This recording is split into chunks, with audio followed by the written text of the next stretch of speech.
கீழே ஒருத்தர் அன்னதானம் பண்ணிட்டு இருக்காரு. எல்லாருக்கும் அவருக்கு அன்னதானம் பண்ணணும்னா ரொம்ப பிடிக்கும். சோ அதால அவர் அன்னதானம் பண்ணிட்டு இருக்காரு. இப்போ மேல பாத்தீங்கன்னா ஒரு பருந்து வந்து சாப்பிடுறதுக்காக ஒரு பாம்பை எடுத்துட்டு போயிட்டு இருக்கு. பாம்புல இருந்து ஒரு துளி விஷம் கீழே அன்னதானம் பண்ற இதுல விழுந்துருச்சு. விழுந்த உடனே அங்க இருக்கிறவங்க எல்லாரும் சாப்பிட்டாங்க. இப்ப அதுல ஒரு சிலர் இறந்து போயிட்டாங்க. இறந்த உடனே அந்த ஊர் ராஜா வந்து இனிமே நீங்க அன்னதானம் போடக்கூடாதுன்னு நிப்பாட்டியாச்சு. அன்னதானம் போடக்கூடாதுன்னு அவருக்கு அன்னதானம் போடுறதுதான் அவருடைய லைஃபாவே இருந்தது. அன்னதானம் வேண்டான்னு அவர் ரொம்ப மன உடைஞ்சு போயிட்டாரு. இப்ப சித்திரகுப்தன் போய் சாமி கிட்ட கேக்குறாரு, இந்த பாவ கணக்க வந்து அந்த அன்னதானம் போட்டாரு அவர் பேர் மேல எழுதிடலாமா? 4 பேருக்கு சாப்பாடு போறாரு, அவர் மேல எப்படி நீ எழுதுவ? அது ரொம்ப தப்பு இல்லன்னு சாமி சொல்றாரு. அப்ப அந்த பருந்து மேல போடலாமா அப்படின்னு. பருந்து அது சாப்பிடுறதுக்காக இறைய எடுத்துட்டு போச்சு, அது மேல எப்படி போட முடியும்? அப்ப பாம்பு மேல போடலாமா? அதுவே உயிருக்கு பயந்து துடிச்சிட்டு இருக்கு, அது மேல நீ எப்படி போடுவ? சரி, இந்த பாவ கணக்கு யார் மேல எழுதுனால யார் மேல எழுதுறது?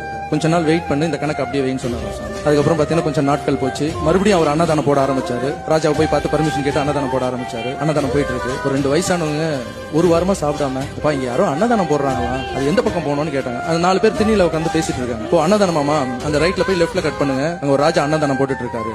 அன்னதானம் போய் சாப்பிடுங்க, ஆனா செத்துருவீங்க, உயிரோட இருக்க மாட்டீங்க அப்படின்னா. அந்த வயசானவங்க 2 பேர் சாப்பிட முடியாம திரும்பி போனாங்க. சாமி கூப்பிட்டாரு சித்திரகுப்தனை மேல வா.